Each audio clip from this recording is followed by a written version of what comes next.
You think you know a person.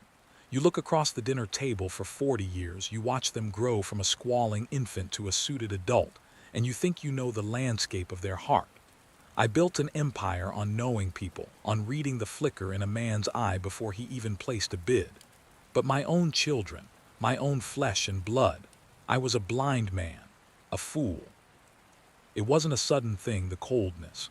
It was a slow, creeping frost. The phone calls, once filled with laughter and questions about my day, became clipped, efficient. Hi, Dad, just checking in. Everything all right with the company? The company. Always the company. Holden Materials wasn't just steel and concrete and lucrative government contracts. It was my life's blood, the physical manifestation of every sleepless night, every risk, every drop of sweat I'd ever shed. And they saw it not as a legacy, but as a prize. The end began, as it often does, with a whisper. I was in my study, the oak-paneled room that smelled of old leather and older whiskey, when I heard them in the hall. My son David, his voice a low, urgent rumble. He's being stubborn, Sarah. It's sentimentality, it's clouding his judgment. And my daughter, her tone like polished ice. It's not sentimentality, David, it's ego. He thinks he's immortal. He needs to understand the transition is inevitable. I felt a cold knot tighten in my stomach. Transition. They made my life sound like a corporate merger. I stood there, a statue in the shadows of my own home, my hand resting on the very desk where I'd built everything for them. And in that moment the scales fell from my eyes. I wasn't their father anymore. I was the incumbent CEO of my own life, and they were the hostile board members waiting for a slip, a stumble, a final, fatal heartbeat. That was the night I decided. They wanted a transition. Oh, I'd give them one. But it wouldn't be the one they were counting on. They were so busy looking at the crown, they never stopped to consider the man who held the scepter still had one last, devastating swing left in him. The doctor's words, when they came, were just a formality. I'd felt it for months, the tiredness that was more than tiredness, the pain that had become a constant, unwelcome companion. 6 months, Arthur, maybe a year if you're lucky, he'd said, his face a mask of professional sympathy. I didn't feel fear. I felt a strange, crystalline clarity. The clock was now ticking, not just for me, but for my masterpiece. I called a family meeting. Not in the study, but in the sterile, bright conference room at Holden Materials headquarters. I wanted this on my turf in the heart of the beast. They filed in, my children. David, with his perfectly coiffed hair and the hungry, impatient look in his eyes. Sarah, sharp and elegant, her smile not quite reaching her calculating gaze. And then there was Michael, my youngest. Sweet Michael, who never had the stomach for the cut and thrust of the business, who became a teacher. He looked uncomfortable, out of place, like he'd rather be anywhere else. I'm dying, I said, no preamble, no softening the blow. The reaction was textbook. David's face went through a pantomime of shock, then grim acceptance. Sarah's hand flew to her mouth, a perfect practiced gesture of dismay. But their eyes were already calculating, adding, dividing. Only Michael looked truly shattered, his face crumpled. Dad, no, he whispered, his voice thick. There has to be something, another opinion.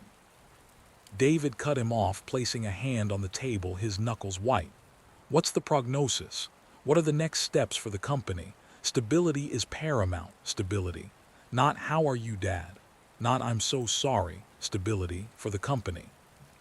I let the silence hang in the air, let the cruelty of his question sink in, mostly for Michael's benefit. I needed him to see it too. The company, I said slowly, will be taken care of. I've made a decision. I laid out the bait. I'm selling all of it, lock, stock, and barrel to Omnicorp. The room exploded. It was like throwing raw meat into a piranha tank. David shot to his feet. Selling to that conglomerate? Dad, you can't be serious. This is our birthright. This is Holden Materials. Our? I asked, my voice dangerously quiet. You have a few shares, David. As a courtesy, this is my company. Sarah, ever the diplomat, tried a softer approach. Father, think of the legacy, the Holden name. If you sell, it will be absorbed, erased. It will become just another line on Omnicorp's balance sheet. What about the family? What about us? I looked at her at the perfect, pleading mask she wore. The family will be taken care of, I repeated, a mantra they wanted to hear. The proceeds from the sale will be placed in a trust. You will all be very comfortable. And then the masterstroke. I sighed, a theatrical, weary sound. There is, of course, the matter of the non-compete. Standard in a deal of this size. I am prohibited from starting a rival venture or working for one for a period of 10 years. David waved a dismissive hand. Of course, that's standard. You're retiring anyway. I looked him dead in the eye, and I allowed the ghost of a smile to touch my lips. It's a bit more comprehensive than that. I paused, letting the suspense build. The clause, as negotiated, applies not just to me, but to my blood relatives. For 10 years, none of you, my children, my grandchildren, can work in, consult for, or hold a significant stake in any company in the industrial materials or related sectors. The silence that followed was absolute. It was a vacuum, sucking all the sound, all the air out of the room. You could have heard a pin drop on the plush carpeting. You could have heard their dreams shattering. David was the first to break it. His face, once flushed with anger, was now a sickly pale. "What did you say?" he breathed. "It's for the valuation, you see," I explained, my tone conversational, as if discussing the weather. Omnicorp is paying a premium for total market assurance. They're buying our expertise, our relationships. They can't have that knowledge walking out the door with my heirs. It's just good business." "Good business?" Sarah shrieked, her composure vaporizing. "Good business? David is the VP of operations. I've spent my entire career building my consultancy in this sector. You've just made us unemployable for 10 years. Michael, poor Michael, just looked confused. I don't understand. I teach history. This doesn't affect me, does it?" "It affects anyone who bears my name and shares my blood," I said, my voice softening for him and only for him. "It's a blanket clause." David slammed his fist on the table, the sound like a gunshot. "You bastard! You senile, vindictive old bastard! You've gutted us. You've sold our futures." I leaned back in my chair, the large leather chair that had been my throne for 30 years. I looked at their faces, twisted by a rage and a betrayal so profound it was almost beautiful. This was the reveal. This was the moment they saw the trap I had laid, the jaws snapping shut around the inheritance they so coveted. "I have ensured your financial security," I said, my voice cold and steady, a stark contrast to their fury. "You will have the money, all the money you could ever want, but you will never have what I built. You will never have my legacy." I stood up, my body aching, but my spirit feeling lighter than it had in years. "The papers are signed. The deal is done. The trust will be dispersed upon my death." I walked towards the door, leaving them in that gilded cage of a conference room. I stopped at the threshold and looked back at my children, their world in ruins. "And now," I said, my final words hanging in the air like a verdict, "you have nothing to do but wait for me to die." The weeks that followed were a study in quiet, seething hostility.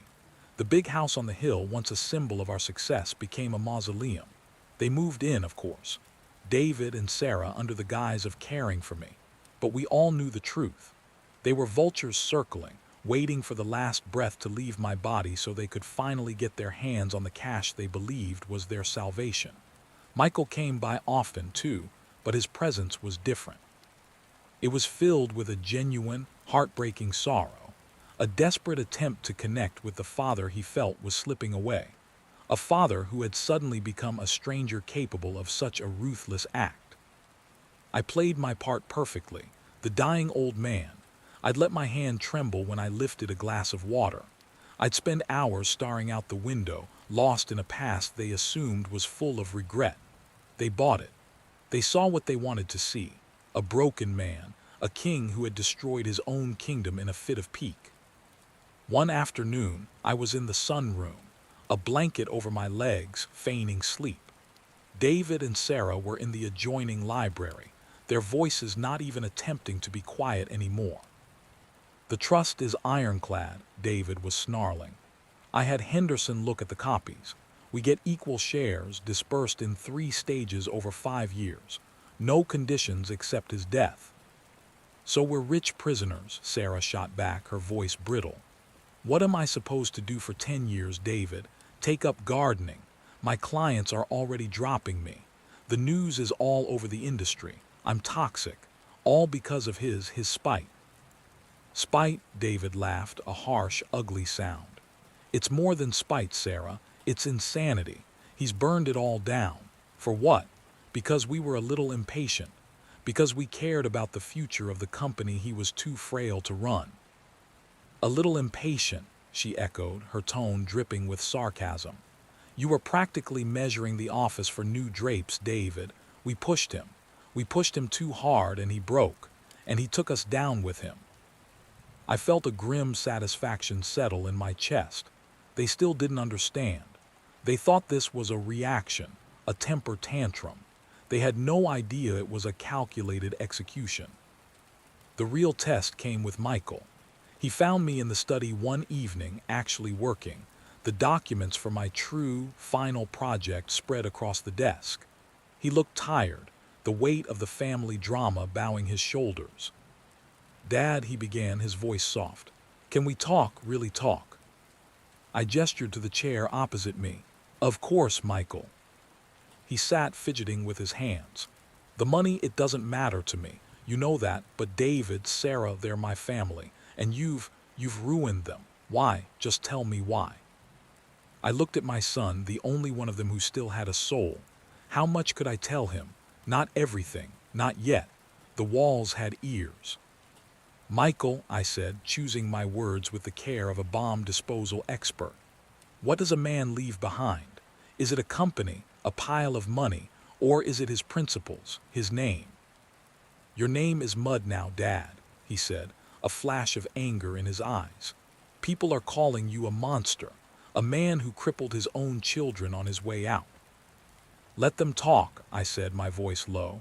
A name can be cleaned, a reputation can be restored, but a weak heart, a greedy soul, that is a permanent stain. I leaned forward, my gaze intense. You have to trust me, son. There is a justice here that you cannot see yet. Justice, he whispered, his eyes searching mine.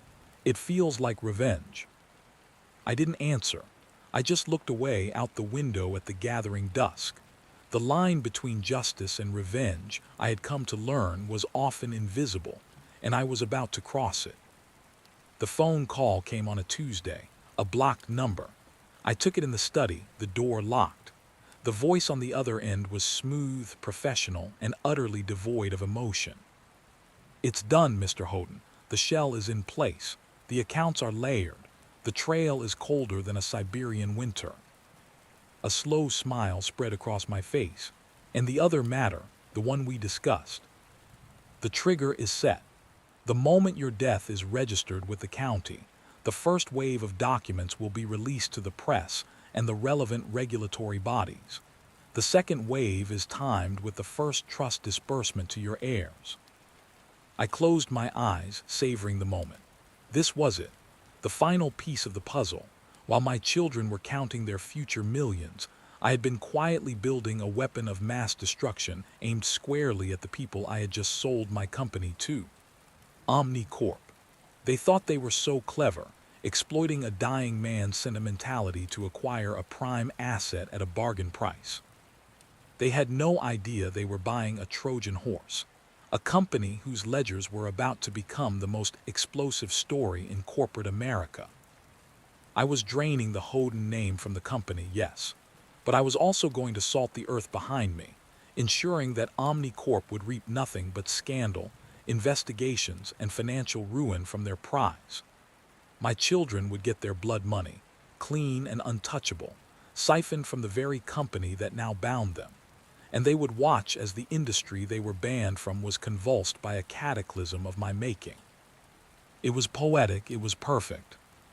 I was pulled from my reverie by a sound at the door, a faint click. I hadn't heard a knock. I spun my chair around. The door was slightly ajar. How long had it been open? My heart hammered against my ribs. I'd been so careful. "Hello," I called out, my voice sharper than I intended. There was no answer, just the faint, retreating sound of footsteps on the Persian runner in the hall. Someone had been listening. Someone had heard enough. I sat there in the sudden, chilling silence, the phone still clutched in my hand, the accomplice on the other end having long since hung up. The game had just changed. The vultures weren't just circling anymore. One of them had just landed, and they now knew, with a terrifying certainty, that I was not the helpless, dying old man I appeared to be. The carefully constructed walls of my endgame were cracking, and I had no idea which of my children was on the other side, listening, learning, and now planning their countermove. The money was safe, the revenge was set, but the cost of my justice was about to become infinitely higher. So this is it, the final confession, the last will and testament of a fool who thought he could play God with the lives of his own children. Alastair Finch was in my house. The architect of my ruin, the smiling face of the corporation I had sworn to destroy, was standing in my foyer, and the sound of his voice felt like a shard of ice being driven directly into my heart. How? How did he get here? Who let him in? I stayed frozen in my study, my entire body locked in a rigor of pure, undilated panic. I heard Maria's flustered Spanish, then David's voice, low and surprisingly calm. "Mr. Finch, this is an unexpected surprise." Finch's reply was like oiled silk. "David, my apologies for the intrusion. I was in the neighborhood and felt compelled to pay my respects to your father. How is he holding up?" Liar, he was never in the neighborhood. Our house was 20 miles from the nearest town down a private road. This was a targeted strike. Someone had invited him. My eyes darted to the closed study door. Sarah. It had to be Sarah. She'd heard enough. She'd figured out my target was Omnicorp, and she'd gone straight to the enemy. She brought the wolf right into the sheep's pen, hopping to force my hand, or better yet, to have the wolf do her dirty work for her. I had to get out there. I couldn't let Finch be alone with them. Who knew what they would say, what they would reveal? I pushed myself up from my desk, my legs trembling not from illness now, but from a terror so complete it felt like my very bones were turning to water. I opened the door and stepped into the hall. The scene in the foyer was a frozen tableau of hostility and false courtesy. David stood, his arms crossed, a bulwark of suspicion.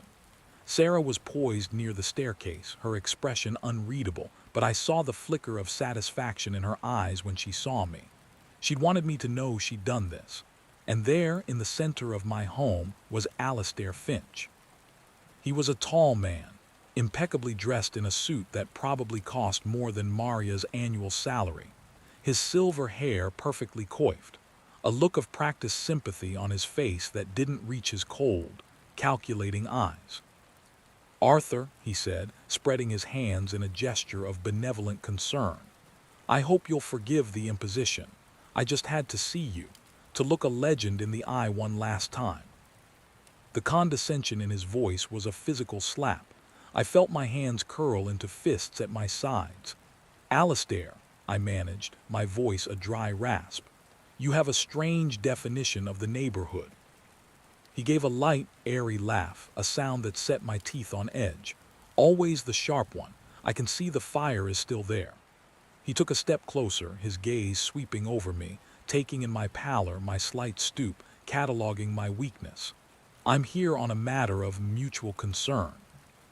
"We have nothing mutual," I said, the words biting the air. "Don't we?" he asked, his eyebrows rising in feigned surprise. He glanced at David and Sarah. "Your children are very concerned about you, Arthur. They're worried that you may be, how to put this, pursuing ventures that could be detrimental to your health and to their future." So that was their play. They'd gone to him and spun a tale. They exposed me, but carefully, positioning themselves as the responsible ones trying to reign in their reckless, dying patriarch. "My health is my concern," I said, locking eyes with him. "And their future is exactly what I've secured." "Secured?" Finch chuckled again, a dry, unpleasant sound. "Arthur, we both know that contract was a work of art. A masterpiece. You gave me everything I wanted, your company, your patents, and most importantly, your family's silence. His eyes hardened, the sympathy evaporating like mist. But a little bird tells me you might be having second thoughts, that you're planning some sort of posthumous tantrum. The air left my lungs. He knew. He knew about the trigger. Sarah had sold me out completely. I looked at her. She met my gaze without flinching, her face a mask of cool resolve. She had chosen her side. She had decided that an alliance with the devil she knew was better than the apocalypse I was planning. I don't know what you're talking about, I lied, the words feeling weak and pathetic. Don't you? Finch took another step, invading my space. The civility was gone now, stripped away to reveal the predator beneath. Let me be perfectly clear, Holden. You sold me Holden materials, every asset, every liability. You signed a contract that guarantees the peaceful transfer of all intellectual property and operational knowledge. If I get so much as a whiff that you are planning to breach that contract, from beyond the grave or otherwise, I will not only sue your estate into oblivion, I will have every single one of your children in court for conspiracy until the day they die. That clean, untouchable trust fund you've set up, I'll tie it up in litigation for decades. They will be paupers and they will be pariahs. Do you understand me? The threat hung in the air, vast and suffocating. He had the power to do it. He had the lawyers, the influence, the sheer, venomous will. David finally spoke, his voice strained. He understands, Mr. Finch. We all understand. My father he's not himself. The illness, it's affected his judgment. We're handling it. See that you do, Finch said, his eyes still locked on me. I consider this a professional courtesy, Arthur. A warning shot across the bow. Call off your dogs. Whatever you have planned, dismantle it, or I will burn your entire bloodline to the ground and salt the earth they stand on. With that, he gave a curt nod, turned on his heel, and walked out of my house as casually as he had walked in. The front door closed with a soft, final click that echoed through the silent foyer like a gunshot. The three of us stood there, locked in a triangle of shared horror and mutual loathing. The illusion was shattered. The war was no longer cold. It was scorching, and the battlefield was my home. Sarah was the first to move. She walked over to me, her heels clicking on the marble floor. You heard him, Father, it's over. Whatever grand scheme you've cooked up, it's done. For Michael's sake, for all our sakes, end it. I looked from her face to David's. They were united. They had brought the enemy to my door to force my surrender, and they had won. Finch's threat was real. He could, and he would, destroy Michael's life out of sheer spite. I felt something break inside me.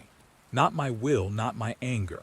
Those were now forged into something harder than steel, but my last, lingering hope for some semblance of peace. A terrible calm settled over me. I looked at my daughter, at the triumphant gleam in her eyes, and I gave her the answer she wanted to hear. You're right, I whispered, letting my shoulders slump in defeat.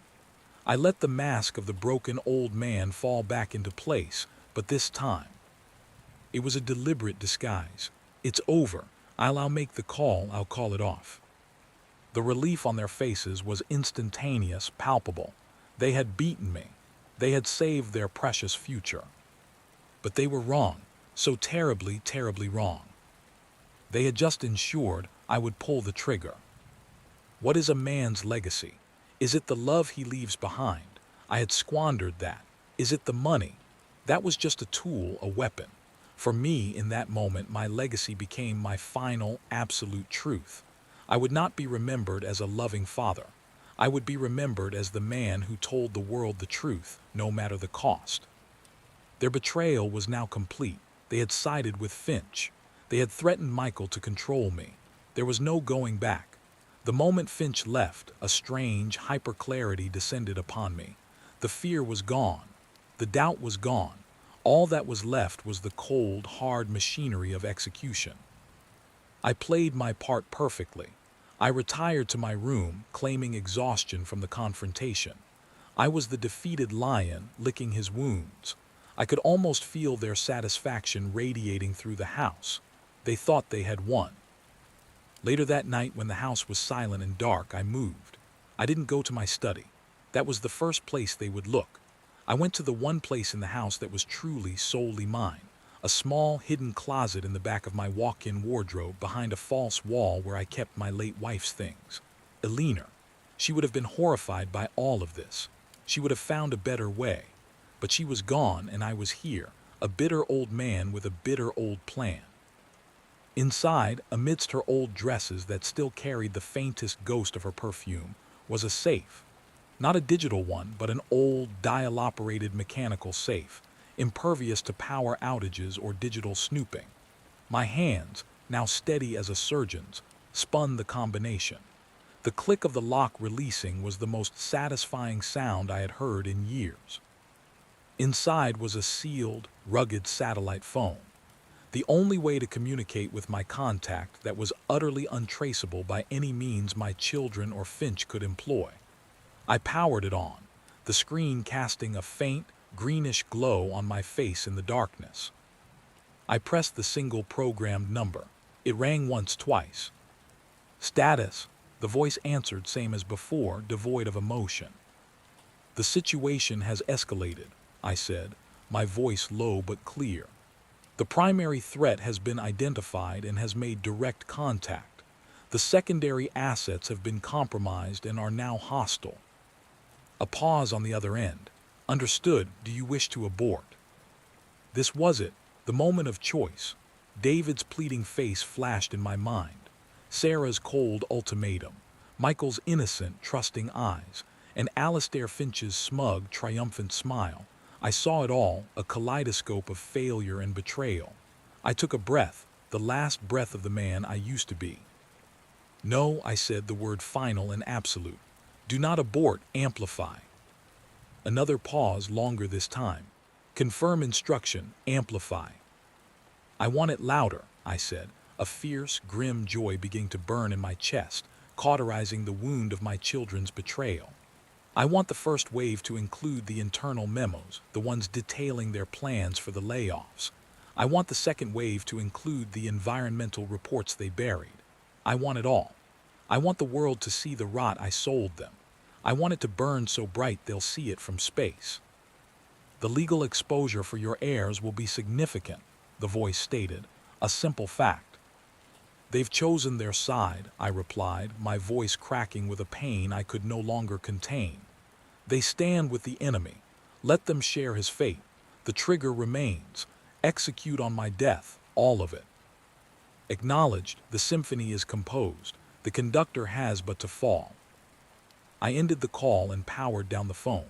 I sat there in the dark, surrounded by the scent of my dead wife, the weight of my decision pressing down on me like a physical force.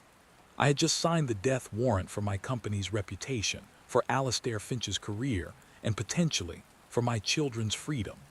I had chosen justice for the many over mercy for the few. I had become the monster under the bed, the final boss in the story of their lives. And I felt peace. I hid the phone back in the safe, closed the false wall, and returned to my bed. I slept. For the first time in months, I slept a deep, dreamless, and utterly untroubled sleep. The next morning, I was a new man. Or rather, I was the ghost of the man I had been, finally unshackled. I came down to breakfast with a lightness in my step that clearly unnerved them. I smiled. I made small talk. I asked Michael about his daughters. They watched me, suspicious, confused. They had expected a broken man, a resentful ghost. They did not expect this serenity. Days turned into a week. The tension in the house was a living thing, a serpent coiled in the corner of every room, waiting to strike. They were waiting for me to die. I was waiting for them to realize that my death would be the beginning of their true nightmare, not the end of it. The climax came on a rainy Tuesday. I was in the library reading when David and Sarah entered together. Their faces were set, determined. They had a sheaf of papers in David's hand. "Dad," David said, his voice blunt, "we need you to sign this." I looked up from my book, and what is it? "It's a revocation," Sarah said, her voice crisp. "A legally binding document. witnessed by our lawyers, stating that you formally renounce and dismantle any and all plans, mechanisms, or triggers you have put in place to act upon your death against Omnicorp or any other entity. I almost laughed, the sheer beautiful arrogance of it. And if I do, then we will have you declared mentally incompetent, David said, his eyes hard. We have statements from the doctors about your erratic behavior. We have the incident with Finch. We will have you removed from this house and placed in a facility, and we will be granted power of attorney. We will find your mechanism, and we will dismantle it ourselves. I looked from one to the other. My children, my heirs, threatening to lock me away in a home for the insane to protect the corporation that held them in gilded chains. The poetry of it was so dark, so perfect, it took my breath away. I set my book down slowly. I looked at the papers, then back at their faces, these strangers I had raised. No, I said simply. The word hung in the air. What did you say? David whispered, his face turning a mottled red. I said no. I stood up, feeling a strength I hadn't felt in years. You will not lock me away. You will not have me declared a madman. My mind is the only thing that hasn't betrayed me. You want to know my final decision. My last act as your father. Here it is. I walked to the window, looking out at the rain-lashed garden.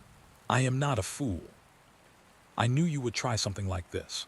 So I built a dead man's switch inside a dead man's switch. If you attempt to have me declared incompetent, if you even try to gain control of my assets before my heart stops beating, a separate, earlier trigger will be pulled. One that releases everything to the media and the regulators immediately. It doesn't wait for my death. It rewards your ambition with instant, catastrophic failure. I turned to face them. They were statues, their faces masks of stunned horror. You have two choices, I said, my voice echoing in the quiet room. You can wait. You can let me die in peace in my own home, and you will get your money and you will face the consequences of my final act like the adults you pretend to be. Or you can try to cage me and you will lose everything. The money, your reputations, your freedom today. The choice is yours. I had checkmated them. With their own greed, with their own desperation, I had built the perfect, inescapable trap. The jaws were closed. There was no way out. Sarah was the first to crack. A low, guttural sound of pure rage escaped her lips. She lunged, not at me, but at the desk, sweeping a heavy crystal vase onto the floor where it shattered into 1,000 glittering pieces. I hate you, she screamed, the sound raw and unhinged. I hate you. David just stood there, his shoulders slumping, all the fight draining out of him. He knew. He finally knew he had lost. Without another word, I walked past them, out of the library, and up the stairs to my room. I lay down on my bed, listening to the rain and the sound of my daughters weeping from below. It was over. The battle was won. The war was done. And now there was nothing left to do but die. The end came quietly, as it often does. There was no grand finale, no last-minute reconciliation. The house became a tomb waiting for its occupant. David and Sarah largely avoided me, their hatred a cold, silent presence in the halls. Michael came, day after day, and we would sit together. We didn't talk about the company or the money or the looming storm. We talked about his children. We talked about baseball. We talked about his mother. It was the greatest gift he could have given me. Those final, quiet hours of pretended normalcy. I felt it the morning it happened. A profound, deep-seated fatigue, a knowing that today was the day. I asked Maria to help me to my favorite armchair by the window in my bedroom. The sun was shining. It was a beautiful day. I thought I would be afraid, but I was. I had done what I set out to do. I had secured my legacy, not as a loving father, but as a force of justice. A destructive, terrible justice, but justice nonetheless. I thought of Alina. I hoped somewhere she would understand. My breathing grew slower, shallower. The edges of my vision began to darken. I heard the door open softly. I didn't need to look. I knew it was Michael. He came and knelt by my chair, taking my hand. His was warm, Mine was cold. "It's okay, Dad," he whispered, his voice thick with tears. "It's okay to let go." I turned my head, my gaze meeting his. There was so much I wanted to say. "I'm sorry, I love you, forgive me." But the words wouldn't come.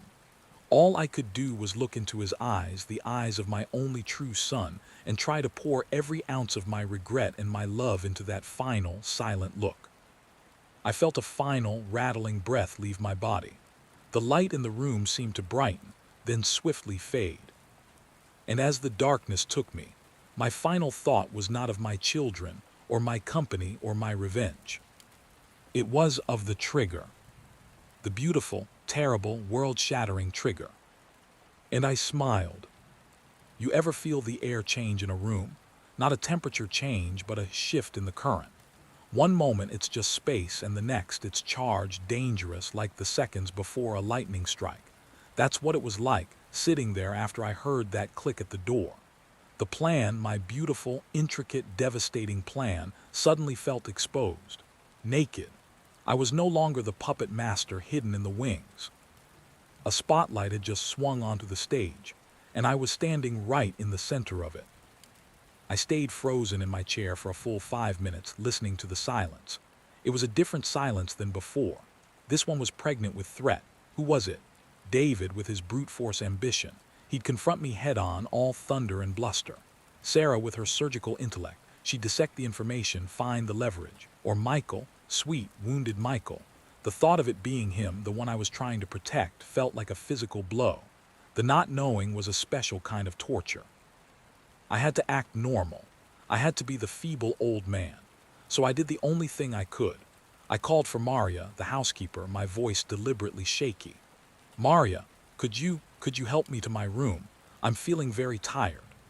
I made a show of leaning heavily on her arm as we ascended the grand staircase, my body screaming with a genuine, bone-deep weariness that had nothing to do with my illness and everything to do with the weight of what was coming. I didn't sleep. I lay in the dark, every creak of the old house sounding like a footstep, every rustle of the wind in the oaks outside like a whispered conspiracy. My mind raced, trying to piece together what they might have heard. The trigger is set. The moment your death is registered. It was enough. It was more than enough. They knew I had a final move. They just didn't know what it was. Yet. The next morning, the atmosphere at breakfast was a masterclass in passive aggression.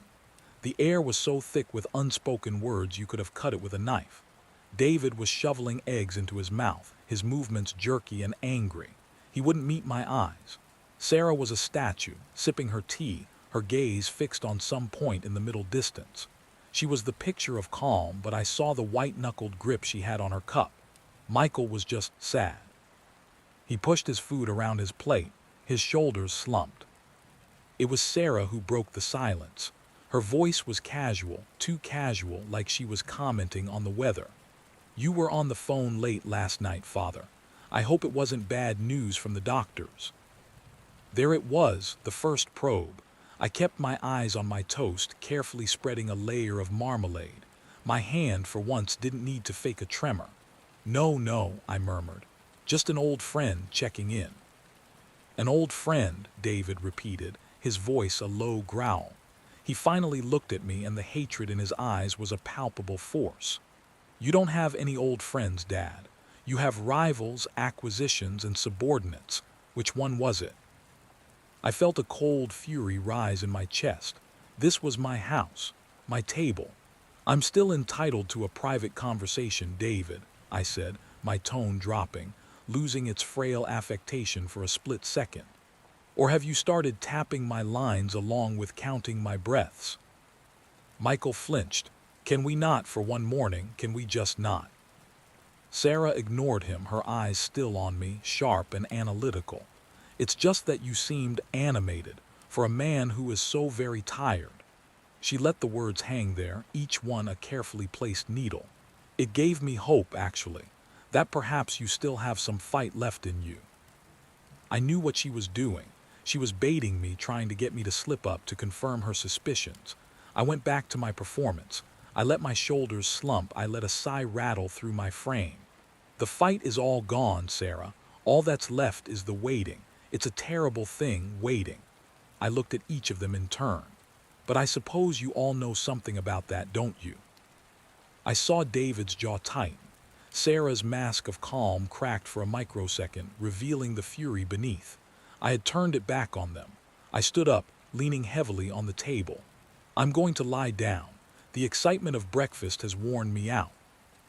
As I left the room, I felt their eyes on my back, burning with a mixture of loathing and now a sharp, burning curiosity. The game was afoot, and the stakes had just been raised to a terrifying new height. The following days were a cold war fought in whispers and sidelong glances. I became a prisoner in my own home, my every move watched.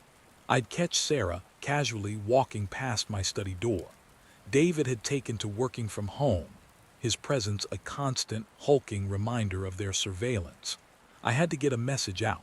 I had to warn my contact that our security might be compromised. My opportunity came on Thursday. Maria was going into town for supplies. It was a mundane, weekly errand, something that had happened 1,000 times before and had never mattered. Now, it was my lifeline. I waited until I heard the crunch of her car tires on the gravel drive. I made my way to the front hall, my coat in hand, putting on my best impression of a confused, frail old man. Maria, wait. I think I'd like to come. A change of scenery. Do you mind? David materialized from the living room doorway. Where are you going, Dad? His voice was casual, but his stance was not. He was blocking the way. Into town with Maria, I said, feigning mild confusion. Is that all right? I'd like to get some sweets, the licorice from that little shop. Licorice, David said flatly. You hate licorice. A cold trickle of fear went down my spine. He was right. I'd panicked and picked the first thing that came to mind. It was a stupid amateur mistake. My tastes, they change, I stammered. The illness, it does strange things. I'll get you whatever you need, David said, his tone leaving no room for argument. He stepped forward and took my arm, his grip firm, almost painful. It wasn't a son helping his father. It was a jailer escorting a prisoner back to his cell. You should rest. The car ride would be too much for you. I looked past him out the open door. I saw Maria's car disappearing down the long, tree-lined drive. My lifeline gone. I felt a surge of pure, undiluted panic. They weren't just watching me anymore. They were containing me. I allowed David to lead me back to the sunroom. He deposited me in a chair with a finality that felt like a slam of a cell door. Just rest, Dad, he said, and the way he said Dad was like a curse. I sat there, my heart pounding, staring out at the freedom of the gardens. I was trapped, truly, utterly trapped. My body was a failing vessel, and now my home had become my prison. The walls were closing in, and the only way out was through the very end I was orchestrating. The irony was so bitter I could taste it. It was later that evening, as I was listening to a classical music record in the drawing room, a feeble attempt to calm my frayed nerves, that Sarah found me. She moved like a ghost, silent on the thick carpet. She stopped beside the old, grandiose phonograph, her fingers trailing over the rich wood. You know, she said, her voice soft, almost melodic, for a man who has given up, you're playing Tchaikovsky, pathétique. It's rather dramatic, full of passion and struggle. I didn't open my eyes. I find it soothing.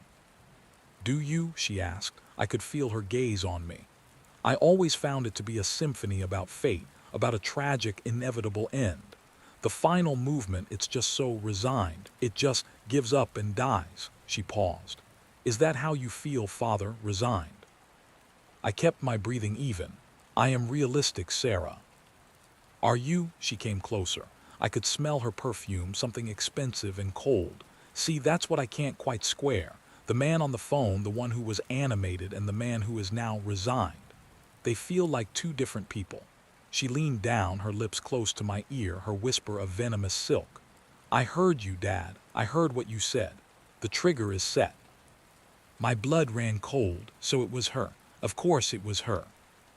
I opened my eyes and turned my head slowly. Our faces were inches apart. The pretense was gone. The masks were off.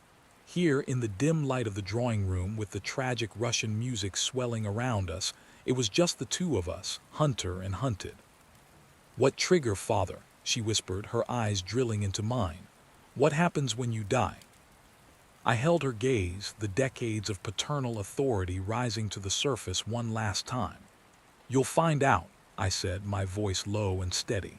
"You've always been so impatient, Sarah. You'll get your money. Isn't that what you wanted?" "It's not just about the money anymore, and you know it," she hissed, her composure finally fracturing. "You've bound our hands, you've made us pariahs, and now you're planning something else, something final. I want to know what it is." "Or what?" I asked, genuinely curious. "What will you do, Sarah? You can't kill me. You need my heart to beat for that trust to activate. You can't torture me. The nurses would see the marks. You are as powerless as I am." A slow, cruel smile spread across her face. It was a terrifying sight. "You're wrong," she said, straightening up. "There are more forms of power than just physical force. You have your secrets, and I have Michael." The words landed like a physical blow. "What about Michael?" "He's fragile," she said, her tone conversational again, as if discussing a weak stock. "He's emotional. He doesn't understand your grand design.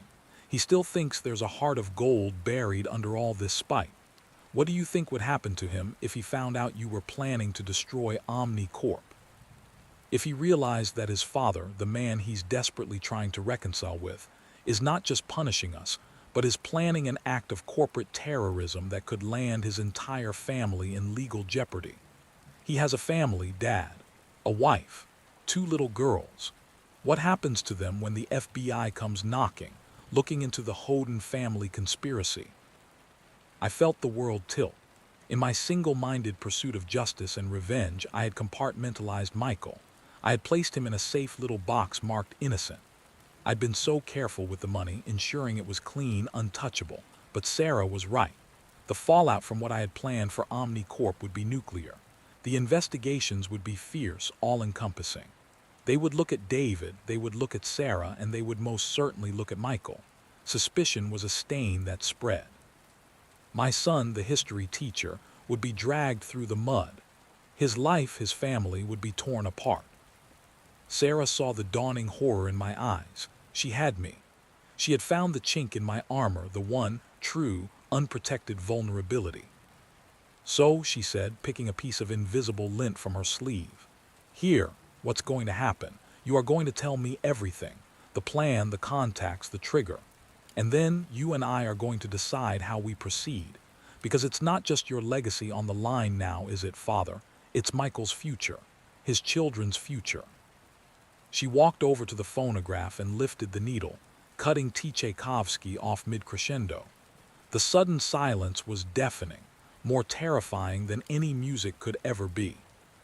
"Think about it," she said, and glided out of the room, leaving me alone in the crushing quiet. My grand plan suddenly turned into a weapon aimed directly at the only son I still loved. The following 48 hours were the darkest of my life, darker than the doctor's diagnosis, darker than the day I heard my children plotting in the kitchen. This was a profound, soul-crushing darkness. I had become the very thing I despised, a threat to my own family. I avoided Michael. The shame was too great. Every time I saw his kind, confused face, my heart felt like it was being shredded. He'd try to talk to me, to bring me a book he thought I'd like, to sit with me and just be silent together. And I'd make excuses, claiming fatigue, pain, anything to get away from the living embodiment of my failure. My mind raced, searching for a way out, a solution that would save Michael and still allow me to deliver my justice upon OmniCorp. They were not innocent. They were a blight, a nest of corruption that had ruined dozens of small competitors, including some of my oldest friends. They had exploited loopholes, bullied regulators, and their CEO, that smarmy bastard Alastair Finch, had personally offered me a toast, celebrating my wise decision to secure my family's future, all the while knowing the non-compete clause was a poison pill for my children. He thought he was playing me. I was about to show him what a real player looked like. Or I was. Now Sarah held the detonator, and she was threatening to blow us all up. I was in my study, staring at a blank sheet of paper, trying and failing to sketch out a new strategy when the door opened without a knock. It was David. He looked different. The bluster was gone. He looked grim, determined, and for the first time he looked afraid. "We need to talk," he said, closing the door firmly behind him. "You and me, no games." "I'm tired of games, David," I said, and it was the truth. "Sarah told me," he said, getting straight to the point. "She told me what she heard, and she told me about her conversation with you, about Michael." So the siblings were conferring. That was bad. A united front was far more dangerous than their individual scheming. "She's right, you know," David said, packing in front of the desk. "You've lost the plot, old man. This isn't about principle anymore. This is about vengeance on a scale it's insane. You'll bring the whole world crashing down on this family." "It was always about principle," I snapped, my anger flaring. "You just couldn't see it because your eyes were full of dollar signs. Omnicorp is a cancer. I'm cutting it out." "And we're the healthy tissue you're cutting out with it," he roared, stopping his packing and planting his hands on my desk, leaning into my face. "Don't you see? There is no we and them anymore. Your war with Omnicorp is a war with us. You made sure of that with that goddamn contract." The sheer, brutal logic of his statement left me speechless. He was right. In my quest for posthumous justice, I had conscripted my entire bloodline into my army without their consent, and I was now leading them into a battle that would destroy them. David saw he had scored a hit. His voice dropped, becoming low, intense, almost pleading. It was a side of him I hadn't seen since he was a boy. "Listen to me, just listen, call it off.